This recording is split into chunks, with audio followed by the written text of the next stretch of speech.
Hello, എല്ലാവർക്കും ഒരിക്കൽ കൂടി എൻ്റെ ചാനലിലേക്ക് സ്വാഗതം. അപ്പോൾ ഞാനിന്ന് എടുക്കാൻ പോകുന്ന ടോപ്പിക്ക് ഫാമേഴ്സ് ബില്ലാണ്. ഫാമേഴ്സ് ബിൽ അഥവാ കർഷക ബിൽ. അപ്പോൾ നമുക്കറിയാം, ഇപ്പോൾ അതിൻ്റെ എന്തൊക്കെയോ പ്രക്ഷോഭങ്ങളൊക്കെ നടന്നുകൊണ്ടിരിക്കുകയാണ്. അപ്പോൾ നമുക്ക് ടി വിയിൽ നിന്നും അതായത് ന്യൂസ് പേപ്പറിൽ നിന്നൊക്കെ നമുക്കതിനെ പറ്റി മനസ്സിലാക്കാൻ പറ്റിയിട്ടുണ്ട്. പക്ഷേ എന്താണ് ഈ കർഷക ബിൽ എന്നുള്ളത് കുറേ പേർക്കൊന്നും അറിയില്ല. അപ്പോൾ എന്താണെന്നുള്ളത് ഞാനൊരു ലളിതമായിട്ട് ഇവിടെ പറഞ്ഞുതരാം. അപ്പോൾ അത് എന്തൊക്കെയാണ്, അതിൻ്റെ എയിംസ് എന്താണ്, അതുപോലെ തന്നെ അതിന് എന്തിനു വേണ്ടിയിട്ടാണ് ആളുകൾ പ്രൊട്ടസ്റ്റ് ചെയ്യണത് എന്നൊക്കെയുള്ള കാര്യങ്ങൾ നമുക്ക് ഈ വീഡിയോയിൽ ചർച്ച ചെയ്യാം. അപ്പോൾ വീഡിയോയിലേക്ക് കിടക്കാം. അപ്പോൾ എല്ലാവർക്കും അറിയാം, ഇന്ത്യ എന്ന് പറയുന്നത് ഒരു അഗ്രികൾച്ചറൽ കൺട്രിയാണ് അല്ലേ. അഗ്രികൾച്ചറിന് വളരെയധികം പ്രാധാന്യം കൊടുക്കുന്ന ഒരു രാജ്യമാണ്. അതുപോലെ തന്നെ നമ്മുടെ main source of income agriculture തന്നെയാണ്. കൂടുതൽ ആളുകളും അഗ്രികൾച്ചർ റിലേറ്റഡ് ജോലികളാണ് ചെയ്യുന്നതും. അപ്പോൾ ഇതൊക്കെ കൊണ്ട് തന്നെ വളരെയധികം അഗ്രികൾച്ചറിന് ഇമ്പോർട്ടൻസ് കൊടുക്കുന്നുണ്ട്. അഗ്രികൾച്ചറിൻ്റെ ഡെവലപ്മെൻറ്റിന് വേണ്ടിയിട്ട് നമ്മൾ കുറേ റെവല്യൂഷൻസ് കൊണ്ടുവന്നിട്ടുണ്ട്. അപ്പോൾ ബിഫോർ ഇൻഡിപെൻഡൻസ് അല്ലെങ്കിൽ സ്വാതന്ത്ര്യത്തിന് മുമ്പ് തന്നെ നമ്മൾ അഗ്രികൾച്ചറിൽ ഡെവലപ്ഡ് ആയിരുന്നു. അതുകൊണ്ടാണല്ലോ നമ്മുടെ കൾട്ടിവേഷൻ വേണ്ടിയിട്ട് കുറേ റിബല്യൻസ് ഒക്കെ നടന്നു. ബ്രിട്ടീഷുകാർ നമ്മുടെ ഇൻഡിഗോന് വേണ്ടിയിട്ട് ആണ് ഫാമേഴ്സിനെ കുറേ ബുദ്ധിമുട്ടിച്ചു. അപ്പോൾ അതുപോലെ കുറേ ക്യാഷ് ക്രോപ്സ് നട്ടു. അവർ നമ്മുടെ ഫുഡ് ക്രോപ്സിന് പകരം അവർ ക്യാഷ് ക്രോപ്സ് വേണമെന്ന് പറഞ്ഞ് നിർബന്ധം പിടിച്ചു. അപ്പോൾ പണ്ട് മുതലേ പണ്ട് മുതൽക്ക് തന്നെ ബ്രിട്ടീഷുകാരുടെ കാലം മുതൽക്ക് തന്നെ നമ്മുടെ ഇന്ത്യ ഒരു അഗ്രികൾച്ചറിന് പ്രാധാന്യം നൽകുന്ന ഒരു രാജ്യം തന്നെയായിരുന്നു. അപ്പം അത് കഴിഞ്ഞ് നമുക്ക് സ്വാതന്ത്ര്യം കിട്ടിയതിന് ശേഷമാണെങ്കിലും പലപ്പോഴായിട്ട് പല റിഫോംസ് കൊണ്ടുവന്നു. അപ്പോൾ അതൊക്കെ കഴിഞ്ഞ് ഇപ്പോൾ ലേറ്റസ്റ്റായിട്ട് കഴിഞ്ഞ ആഴ്ചയാണ് ലോക്സഭയിൽ ഒരു ബില്ല് പാസ്സാക്കിയത്, ഫാമേഴ്സ് ബില്ല്. അതിന് 3 ബില്ലുകൾ പാസ്സാക്കി. അതിലൊന്ന് അമെൻമെൻ്റാണ്. അപ്പോൾ ആ 3 ബിൽ പാസ്സാക്കിയതിന് ശേഷം കുറേ നാട്ടിൽ എല്ലായിടത്തും പ്രൊട്ടസ്റ്റൊക്കെ നടന്നു. അപ്പോൾ അത് എന്താണെന്നുള്ളത് നമുക്ക് വരുന്ന അടുത്ത സ്ലൈഡ്സിൽ മനസ്സിലാക്കാൻ പറ്റും. അപ്പോൾ ജയ് ജവാൻ ജയ് കിസാൻ എല്ലാവരും കേട്ടിട്ടുള്ളൊരു സ്ലോഗൻ ആയിരിക്കും അല്ലേ അത്. അപ്പോൾ ജയ് ജവാൻ എന്ന് പറഞ്ഞാൽ എന്താണ്? Soldier. Jawan means soldier, kisan എന്ന് പറഞ്ഞാൽ ഫാമർ. ജയ് ജവാൻ ജയ് കിസാൻ എന്ന് പറഞ്ഞാൽ hail the soldier, hail the farmer. അപ്പോൾ ഇതൊരു ചിയറിങ് സ്ലോഗനാണ്. അതായത് സോൾജിയേഴ്സിന് വേണ്ടിയിട്ടും അതുപോലെ തന്നെ ഫാമേഴ്സിനും ഒരു ചിയറപ്പ് അല്ലെങ്കിൽ എൻകറേജ്മെൻറ്റ് കൊടുക്കുന്ന ഒരു സ്ലോഗനാണിത്. ഇതെന്താണെന്ന് നോക്കാം നമുക്ക്. Jai Jawan Jai Kisan, English hail the soldier hail the farmer, was slogan of the second prime minister of India Lal Bahadur Shastri in 1965 at a public gathering. ഡൽഹിയിൽ ഒരു പബ്ലിക് ഗ്യാതറിങ്ങിൽ നമ്മുടെ സെക്കൻഡ് പ്രൈം മിനിസ്റ്റർ ആയിരുന്ന ലാൽ ബഹദൂർ ശാസ്ത്രിയാണ് ഈ സ്ലോഗൻ ആദ്യമായിട്ട് അവതരിപ്പിച്ചത്. Soon after Shastri took over the Prime Ministership of India, after Nehru's death, India was attacked by Pakistan. At the same time, there was scarcity of food grains in the country. Shastri gave the slogan Jai Jawan Jai Kisan to encourage the soldiers to defend India and simultaneously cheering farmers to do their best to increase the production of food grains to reduce dependence on import. അപ്പോൾ നെഹ്റുവിൻ്റെ മരണശേഷം Lal Bahadur Shastri prime മിനിസ്റ്ററായിട്ട് അധികാരത്തിലേറ്റു. ആ സമയത്താണ് Pakistan India attack ചെയ്തത്. അപ്പോൾ എന്താണ്, നമ്മൾ അറ്റാക്കുമാണ്, അതേ സമയം തന്നെ നമുക്ക് ഫുഡിൻ്റെ ഒരു സ്കേഴ്സിറ്റിയും വന്നു. രാജ്യത്ത് നമുക്ക് ഉണ്ടാക്കുന്ന ഫുഡ് തികയാതെ വന്നു. അപ്പോൾ നമ്മൾ ഇമ്പോർട്ട് ചെയ്യേണ്ട ഒരു അവസ്ഥ വന്നപ്പം ഈ സ്ലോഗൻ, അതായത് ജയ് ജവാൻ ജയ് കിസാൻ, ജയ് ജവാൻ എന്ന് പറഞ്ഞാൽ സോൾജിയേഴ്സിനോട് യുദ്ധത്തിൽ പൊരുതാനും അതുപോലെ തന്നെ ഫാമേഴ്സിനെ എന്തിനു വേണ്ടിയിട്ടായിരുന്നു, എൻകറേജ് ചെയ്യിക്കുക, കൃഷി കൂടുതൽ വിളവെടുപ്പ് നടത്താനും അതുപോലെ തന്നെ മറ്റുള്ള രാജ്യങ്ങളിൽ നിന്നുള്ള ഇമ്പോർട്ട് കുറയ്ക്കാൻ വേണ്ടിയിട്ടും ഉള്ളൊരു സ്ലോഗനായിരുന്നു Jai Jawan Jai Kisan. Ship to mouth, അതേപോലെ തന്നെ 1960s ഉണ്ടായിരുന്ന ഒരു ഇതാണ് ship to mouth economy. Ship to mouth economy എന്ന് പറഞ്ഞാൽ എന്താണ്? During 1960s there was a severe drought that led to famine in the country where domestically produced food was not enough to quell the hunger of the country's population. 1960 ഒരു വരൾച്ച വന്നു. ആ വരൾച്ചയോടനുബന്ധിച്ച് ക്ഷാമവും. ഈ ക്ഷാമ സമയത്ത് നമ്മുടെ രാജ്യത്ത് പ്രൊഡ്യൂസ് ചെയ്യുന്ന ഉൽപ്പന്നങ്ങൾ നമുക്ക് തികയാതെ വന്നു. കാരണം നമുക്ക് നല്ല ജനസംഖ്യ ഉണ്ടല്ലോ. അപ്പോൾ അത് തികയാതെ വന്നപ്പോൾ മറ്റ് രാജ്യങ്ങളിൽ നിന്ന് ഇമ്പോർട്ട് ചെയ്യേണ്ട ഒരു അവസ്ഥ വന്നു. അത് പ്രത്യേകിച്ച് അമേരിക്കയിൽ നിന്നാണ് അന്ന് ഫുഡ് ആർട്ടിക്കിൾസ് ഇമ്പോർട്ട് ചെയ്തിരുന്നത്. So India imported more food other countries to feed the people, majority from USA. The condition was such a worse that Indian government did not have the time to store the food. The time takes to store the food save the life of more than 1000 people such a worse the situation was. അപ്പോൾ നമുക്ക് അവിടുന്ന് import ചെയ്യുന്ന food articles store ചെയ്യാൻ പോലും സമയം കിട്ടിയില്ല. എന്താണ്, അപ്പോഴേക്കും അത്രയും കൺസംഷൻ ആയിരുന്നു, അത്രയും ആവശ്യക്കാരായിരുന്നു. അപ്പോൾ കൊണ്ടുവരുന്നത് നേരെ ഷിപ്പിൽ കൊണ്ടുവരുന്നത് നേരെ കൺസ്യൂമേഴ്സിൽ അല്ലെങ്കിൽ ആവശ്യക്കാരിൽ പീപ്പിളിൽ എത്തിക്കുക എന്നുള്ളതായിരുന്നു ലക്ഷ്യം. അപ്പോൾ അതിനെയാണ് എന്ത് പറയുന്നത്, ഷിപ്പ് ടു മൗത്ത്. ഷിപ്പിൽ നിന്ന് നേരിട്ട് ജനങ്ങളിലേക്ക്. എവിടെയും സ്റ്റോർ ചെയ്യാൻ പോലും സമയം കിട്ടിയില്ല. സ്റ്റോർ ചെയ്യാനുള്ള സമയം കിട്ടിയിരുന്നെങ്കിൽ തന്നെ കുറേ ജീവൻ രക്ഷിക്കാമായിരുന്നു. അത്രയും മോശം ഒരു കണ്ടീഷനായിരുന്നു അന്ന്. So whatever the food supplies came from the other countries by ship, they used it to feed directly to the people, from ship to mouth of the people. അതാണ് ഷിപ്പ് ടു മൗത്ത് എക്കണോമി എന്ന് പറയുന്നത്. അപ്പോൾ ഇനി നമുക്ക് എന്താണ് ഈ ബില്ലിനെ കുറിച്ച് നോക്കാം. 1 India 1 അഗ്രി മാർക്കറ്റ്, അതാണ് ഇതിൻ്റെ ഒരു ലക്ഷ്യം. ഒറ്റ ഇന്ത്യ ഒറ്റ അഗ്രികൾച്ചർ മാർക്കറ്റ്, അതായത് ഫാമേഴ്സ് ഉൽപ്പാദിപ്പിക്കുന്ന ഉൽപ്പന്നങ്ങൾ എല്ലാവരിലും എത്തിക്കുക എന്ന ലക്ഷ്യത്തോടെയാണ് ഇത് സ്റ്റാർട്ട് ചെയ്തത്. The farmers bill is passed by both the houses of parliament and is sent to the president for his assent. പ്രസിഡൻറ്റിൻ്റെ അപ്രൂവലിന് വേണ്ടി അയച്ചിരിക്കുകയാണ്. ലോക്സഭയിലും രാജ്യസഭയിലും ബില്ല് പാസ്സാക്കിയ ശേഷം അത് പ്രസിഡൻറ്റിൻ്റെ അപ്രൂവലിന് വേണ്ടിയിട്ട് അയച്ചിട്ടുണ്ട്. There has been an uproar after the parliament passed 3 agriculture related bills. അപ്പോൾ വളരെ ഇതിന് കുറേ പ്രൊട്ടസ്റ്റൊക്കെ ഉണ്ടായിരുന്നു. രാജ്യസഭയിലാണെങ്കിലും ലോക്സഭയിലാണെങ്കിലും കുറേ പേര് ഇതിനെ എതിർത്തു. എന്തായാലും ആ ബഹളത്തിനൊക്കെ ഇടയ്ക്ക് ഈ 3 ബില്ലുകൾ പാസ്സാക്കി. അതിൽ 2 ബില്ലും 1 അമെൻമെൻ്റാണ്. ഓൾറെഡി ഉണ്ടായിരുന്ന ഒരു ബില്ലിൽ മാറ്റങ്ങൾ വരുത്തിയതാണ്. The 3 bills that were passed are the Farmers Produce Trade and Commerce Bill, Farmers Agreement on Price Assurance and Earned Service Bill, and Essential Commodities Amendment Bill. Essential Commodities Amendment അത് ആ ബില്ലാണ് amend ചെയ്തിട്ടുള്ളത്. Lok Sabha pass the ordinance to amend Essential Commodities Act on 15th September 2020 and Rajya Sabha passed it on 22nd September 2020. അപ്പോൾ ആ bill already ഉണ്ടായിരുന്ന ഒരു ബില്ലിൽ കുറേ മാറ്റങ്ങൾ വരുത്തിയിട്ടാണ് അത് പാസ്സാക്കിയത്.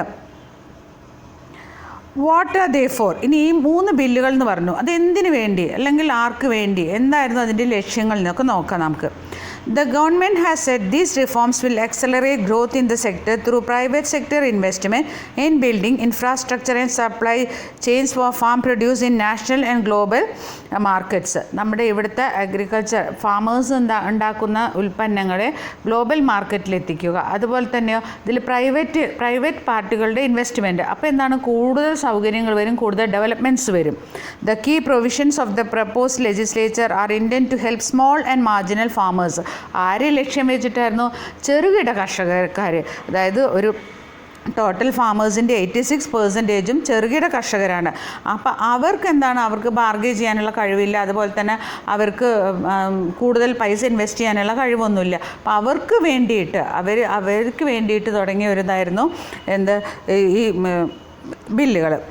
Who don't have means to either bargain for their produce to get a better price or invest in technology to improve the productivity of farms. ഫാംസിൻ്റെ പ്രൊഡക്ടിവിറ്റി അല്ലെങ്കിൽ അതിൽ ഉൽപ്പാദനം കൂട്ടാൻ വേണ്ടി മോഡേൺ ടെക്നോളജി ഒന്നും യൂസ് ചെയ്യാനുള്ള കഴിവുമില്ല. അതുപോലെ തന്നെയോ അവർക്ക് അവരുടെ ഉൽപ്പന്നങ്ങൾക്ക് ബാർഗെയിൻ ചെയ്തിട്ട് കൂടുതൽ പൈസ വേണം എന്ന് പറയാനുള്ള കഴിവുമില്ല. അങ്ങനെയുള്ളവരെ ഉദ്ദേശിച്ചിട്ടായിരുന്നു ഈ ബില്ല് പാസ്സാക്കിയത്. എയിംസ് എന്തൊക്കെയാണ് ലക്ഷ്യങ്ങൾ?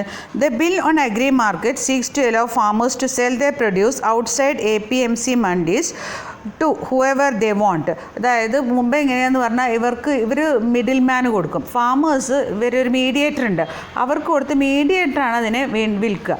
അപ്പോൾ അതില്ല, നേരിട്ട് നമുക്ക് എല്ലാവർക്കും ആർക്കാണോ ആവശ്യം അവർക്ക് നേരിട്ട് ഫാമേഴ്സിൻ്റെ കയ്യിൽ നിന്നും സാധനം വാങ്ങാം എന്നാണ് ഈ ബില്ലുകൊണ്ട് ഉദ്ദേശിക്കുന്നത്.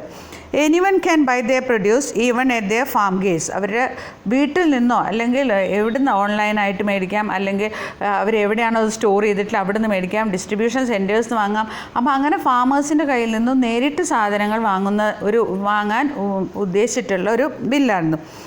Though the commission agents of the mandis and states could lose commission and mandi fees respectively. പക്ഷേ ഇതുകൊണ്ട് എന്താണ്, ഈ കമ്മീഷൻ ഏജൻറ്റ്സ് ഇതിൻ്റെ മീഡിയേറ്റർ ആയിട്ട് നിൽക്കുന്നവർക്ക് ആ കമ്മീഷൻ ഇല്ലാതാവും. അതുപോലെ തന്നെ ഈ ലോക്കൽ മാർക്കറ്റ്സിന് കിട്ടുന്ന ടാക്സസ് ഗവൺമെൻറ്റിന് നഷ്ടമാവും ചെയ്യും.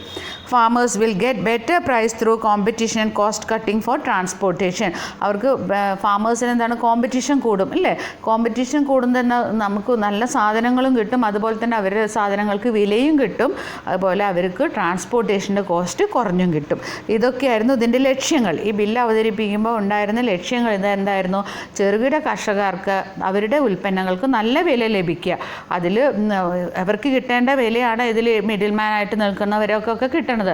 അപ്പം അങ്ങനെ കൈകൾ മാറി മാറി വരാതെ നേരിട്ട് അവർക്ക് തന്നെ സാധനങ്ങൾ, അവരിൽ നിന്ന് സാധനം വാങ്ങുമ്പോൾ എന്താ അവർക്ക് അതിൻ്റെ പ്രോഫിറ്റ് മുഴുവൻ അവർക്ക് തന്നെ കിട്ടും. Who is protesting? ഇനി എന്താണ്, ആരൊക്കെയായി പ്രൊട്ടസ്റ്റ് ചെയ്യണത്? Farmers in Punjab have organised A 3-day protest against the bills. Minister of food processing industry and only SAD representative in the Modi government, Harsimrat Kaur Badal, resigned from the Union Cabinet protesting against the bills. Opposition parties including TMC, Congress, DMK and BSP opposed the agriculture sector reform bills, saying that they were against the interest of small and marginal farmers. Opposition parties എല്ലാവരും ഇതിന് എഗൻസ്റ്റാണ്. അവർ പറയണത് ഇത് ചെറുകിട കർഷകർക്ക് എതിരാണെന്നാണ് അവർ പറയുന്നത്. ചെറുകിട കർഷകർക്ക് അവർക്ക് അവരുടേതായ ലോക്കൽ മാർക്കറ്റ്സിൽ വിൽക്കുന്നതാണ് നല്ലത്, ഇങ്ങനെ ഒരു സമ്പ്രദായം വേണ്ട എന്നാണ് എതിർ പാർട്ടികൾ പറയുന്നത്. അതുകൊണ്ടാണ് അവരത് പ്രൊട്ടസ്റ്റ് ചെയ്യണത്. അങ്ങനെ SAD നേതാവ്, SAD മിനിസ്റ്റർ ഇതിനെ ചൊല്ലി റിസൈൻ ചെയ്യുകയും ചെയ്തു മിനിസ്റ്ററിൽ നിന്ന്. അപ്പോൾ ഇനി ഇതെന്താണെന്ന് നോക്കാം നമുക്ക്. Farmers produce trade and commerce bill 2020. അതെന്താണ്? അവരുടെ പ്രൊമോഷൻ ആൻഡ് ഫെസിലിറ്റേഷന് വേണ്ടിയിട്ടുള്ള ഒരു ബില്ലാണ്. അപ്പോൾ എന്താണെന്ന് നമുക്ക് നോക്കാം. It aims at opening up agriculture sale and marketing outside the notified agriculture produce market committee. അതാണ് APMC. APMCയുടെ ഫുൾ ഫോം എന്താണ്? Agricultural produce market committee. അപ്പോൾ APMC ത്രൂ ആയിരുന്നു കർഷകർ വിറ്റിരുന്നത്. മണ്ടീസ് എന്ന് പറഞ്ഞാൽ ലോക്കൽ മാർക്കറ്റ്സിൽ അവർ APMC ത്രൂ വിറ്റിരുന്നത് ഇല്ലാതെയാക്കും. It removes barriers on industrial trade and provides a framework for electronic trade of agriculture produce. അതുപോലെ തന്നെ സ്റ്റേറ്റും ഏത് സ്റ്റേറ്റിൽ വേണമെങ്കിലും വിൽക്കാം. ഇപ്പോൾ ഇവിടെയുള്ള കേരളത്തിലുള്ള കർഷകൻ്റെ കയ്യിൽ കൂടുതൽ സർപ്ലസ് റൈസ് ഉണ്ട്, അപ്പോൾ അത് വേറെ ഏതെങ്കിലും സ്റ്റേറ്റിൽ വേണമെന്നുണ്ടെങ്കിൽ അവിടെ വിൽക്കാം, അല്ലെങ്കിലോ മറ്റുള്ള കൺട്രീസിലേക്കും വേണമെങ്കിൽ കൊടുക്കാം, എക്സ്പോർട്ട് ചെയ്യാം. അതുപോലെ ഇലക്ട്രോണിക്, അതായത് ഓൺലൈൻ പർച്ചേസിനെയാണ് ഇലക്ട്രോണിക് ട്രേഡിംഗ് എന്ന് പറയുന്നത്. It also prohibit state governments from collecting market fee, cess or levy for trade outside the APMC markets. അതുപോലെ തന്നെ സ്റ്റേറ്റ് ഗവൺമെൻറ് അതിൽ നിന്ന് ടാക്സുകളൊക്കെ കളക്ട് ചെയ്യണത് ഇല്ലാതെയാക്കും. ഇപ്പം നേരത്തെ പറഞ്ഞില്ലേ, ലോക്കൽ മാർക്കറ്റിൽ നിന്ന് കിട്ടുന്ന ടാക്സ് ഇല്ലാതെയാവും. അത് ഗവൺമെൻറ്റിൻ്റെ ഒരു വരുമാനം തന്നെയാണ്. അപ്പോൾ അത് നിർത്തലാക്കും, അതില്ലാതെയാവും. ക്രിറ്റിസിസം. അപ്പോൾ ഇതിനെല്ലാം ക്രിട്ടിക്സ് എന്താ പറയുന്നത്? ഇങ്ങനെ ഒരു ബില്ല് പാസ്സാക്കി. അപ്പോൾ ഇതൊക്കെയാണ് ഇതിൻ്റെ ഒബ്ജക്റ്റീവ്സ്. അപ്പോൾ ക്രിട്ടിക്സ് പറയുന്നത് എന്താണ്? Critics view the dismantling the monopoly of the APMCs as a sign of ending the assured procurement of food grains, minimum support price or MSP. Minimum support price എന്ന് പറഞ്ഞാൽ അവർ പറയണത് ത്രൂ APMC ആണെങ്കിൽ അവർക്കൊരു minimum support price കിട്ടും. അപ്പോൾ അതില്ലാതെ ആവുമ്പോൾ ഇവർക്ക് മിനിമം പ്രൈസും കിട്ടില്ല എന്നുള്ളതാണ് ക്രിട്ടിക്സ് പറയുന്നത്. Critics argue that ensuring a large number of farmers get the MSP for their produce and straightening kinks in the APMCs instead of making these state mechanisms redundant in the need of an hour. ഇത് എന്താണ് അവർ പറയുന്നത്? ഇത് ഇല്ലാതെ ആയിക്കഴിഞ്ഞാൽ കർഷകർക്ക്, ഫാമേഴ്സിന് കിട്ടുന്ന സാധാരണ ഇതിനൊരു മിനിമം ഒരു പ്രൈസ് കിട്ടുമല്ലോ, അതുപോലും ഇല്ലാതെയാവും എന്നുള്ളതാണ് ഇതുകൊണ്ട് അവർ ക്രിറ്റിസേഴ്സ് പറയുന്നത്. അടുത്ത ബില്ല് ഏതാണെന്ന് പറഞ്ഞാൽ farmers empowerment and protection agreement of price assurance and farm service bill 2020. This bill relates to contract farming, providing a framework on trade agreements for the sale and purchase of farm producer. എന്താണ് agreement for the sale and purchase of farm producer. അതിൻ്റെ ഒരു agreement, അതിൻ്റെ വാങ്ങലിൻ്റെയും വിൽപ്പനയുടെയും farm പ്രൊഡ്യൂസറിൻ്റെ വാങ്ങലിൻ്റെയും വിൽപ്പനൻ്റെയും ഒരു agreement. അത് the price assurance bill offering protection to farmers against price exploitation. ഈ bill പ്രകാരം എന്താണ്? ഫാമേഴ്സിൻ്റെ exploitation, അവർക്ക് കുറഞ്ഞ പൈസ കൊടുക്കുന്നതെല്ലാം ഇല്ലാതാക്കാനാണ് ഈ ബില്ല് ഉദ്ദേശിക്കുന്നത്. അവിടെയും ക്രിറ്റിസിസം ഉണ്ട്. എന്താണ്? Does not prescribe the mechanism for price fixation. അവർ പറയുന്നത് അതിൽ പ്രൈസ് ഫിക്സേഷനെ പറ്റി ഒന്നും പറയണില്ല. പ്രൈസ് അവർക്ക് കിട്ടും, ഫാമേഴ്സിനെന്നേ പറയുള്ളൂ. അത് എത്രയാണ്, അല്ലെങ്കിൽ അതിൻ്റെ ഒരു ഫിക്സേഷനെ പറ്റിയിട്ട് ആ ബില്ലിൽ പറയുന്നില്ല.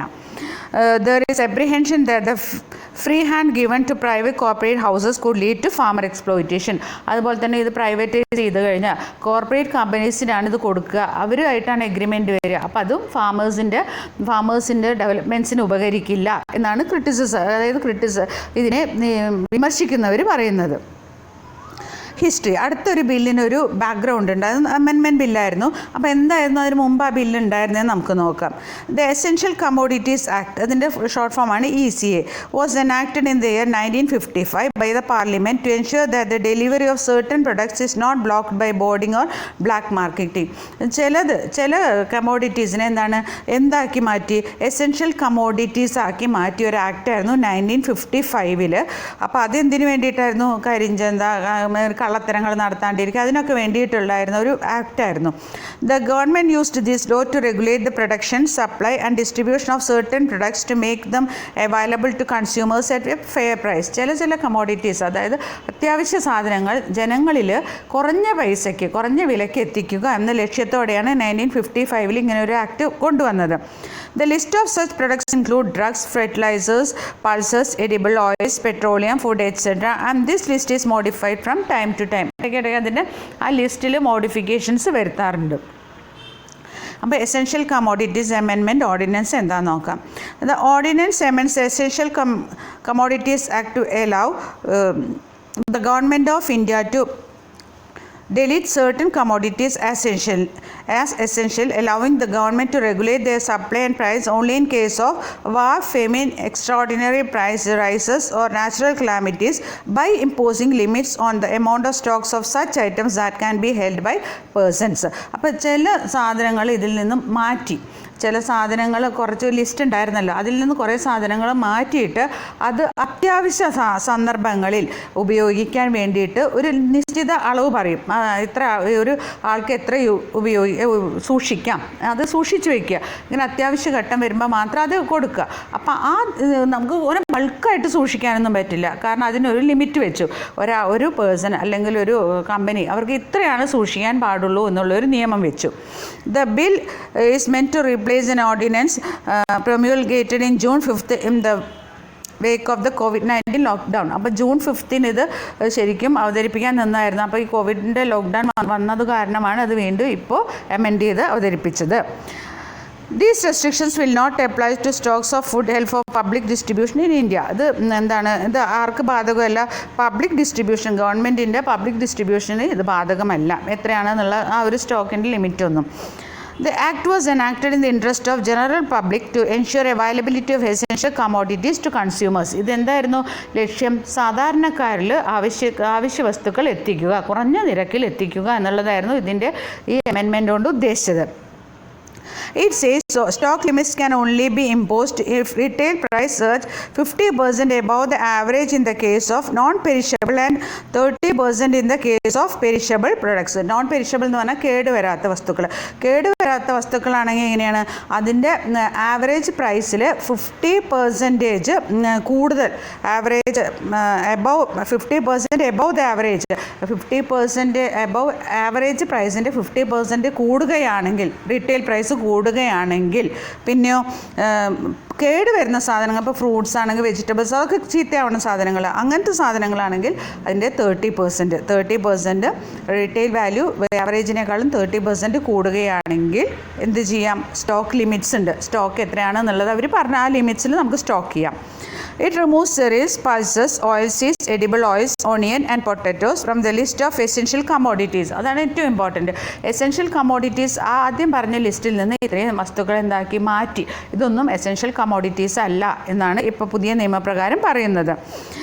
Amendment will deregulate the production, storage, movement and distribution of these food commodities. ഇതിലേക്ക് ഡീറെഗുലേറ്റ് ചെയ്തു. ഇതിൻ്റെയൊക്കെ പ്രൊഡക്ഷൻ, സ്റ്റോറേജ്, അതുപോലെ തന്നെ മൂവ്മെൻറ്റ്, ഡിസ്ട്രിബ്യൂഷനൊക്കെ എന്താണ്?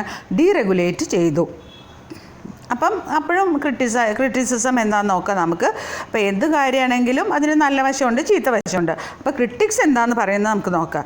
Critics fear that the bill would effectively legislate hoarding as license will no longer be required to trade in these commodities. അവർ പറയുന്നതാണ് ഇത് license, അതായത് as license will no longer be required to trade. License ആവശ്യമില്ലേ ട്രേഡിന് എന്ന് പറയുമ്പോൾ ആളുകൾ എന്തായിരിക്കും ഇത് ഇല്ലീഗലായിട്ട് യൂസ് ചെയ്യാൻ തുടങ്ങും.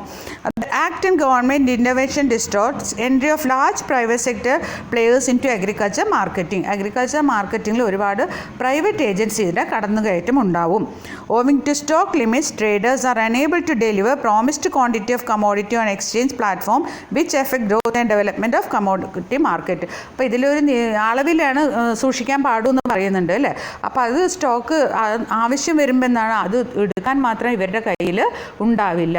അല്ലാത്ത സന്ദർഭങ്ങളിൽ ഇവരെന്ത് ചെയ്യും, അതിനൊക്കെ ദുരുപയോഗം ചെയ്യും. അതായത് അവരതിനെ പ്രൈസ് കൂട്ടി വിൽക്കും എന്നൊക്കെയാണ് ക്രിട്ടിക്സ്, അതായത് പറയുന്നത്. ക്രിട്ടിക്സിൻ്റെ ഒരു വ്യൂ ആണിത്. അപ്പം അവർ പറയുന്നത് ഇങ്ങനെ സ്റ്റോക്ക് ചെയ്യാനൊരു ലിമിറ്റ് വെച്ചാലും ചിലപ്പോൾ കൂടുതൽ സ്റ്റോക്ക് ചെയ്തിട്ട് ആവശ്യമില്ലാത്ത സമയത്ത് പ്രൈസ് നല്ല ഇൻക്രീസ് ചെയ്തിട്ട് അവരെന്ത് ചെയ്യും, അതിനെ വിൽക്കും. അല്ലെങ്കിലോ ആവശ്യമുള്ള സമയത്ത് സ്റ്റോക്ക് ഇല്ല എന്ന് പറഞ്ഞിട്ട് ഞങ്ങൾക്ക് സ്റ്റോക്ക് ഇത്രയല്ലേ ലിമിറ്റ് പറഞ്ഞിട്ടുള്ളൂ അതുകൊണ്ട് ഇല്ല എന്ന് പറഞ്ഞിട്ട് അങ്ങനെയും പൂഴ്ത്തിവെക്കാം എന്നൊക്കെയാണ് ക്രിട്ടിക്സ് പറയുന്നത്. എന്തായാലും നമുക്കറിയില്ല ഈ ബില്ലിനെ പറ്റിയിട്ട് നല്ലതാണോ ചീത്തയാണോ എന്നുള്ളത് നമുക്ക് വരുംകാല ചർച്ചകളിലൂടെയൊക്കെ അറിയാൻ പറ്റും. എന്തായാലും ഇപ്പോൾ അഗ്രികൾച്ചർ ബേസ് ചെയ്തിട്ടുള്ള 3 ബില്ലുകളാണ് പാർലമെൻറ്റ് പാസ്സാക്കിയിട്ടുള്ളത്. അപ്പോൾ അതിനെക്കുറിച്ചിട്ടുള്ള ഒരു വീഡിയോ ആയിരുന്നു അത്. അപ്പോൾ എല്ലാവർക്കും കാര്യങ്ങളൊക്കെ മനസ്സിലായിട്ടുണ്ടാവുമെന്ന് പ്രതീക്ഷിക്കുന്നു.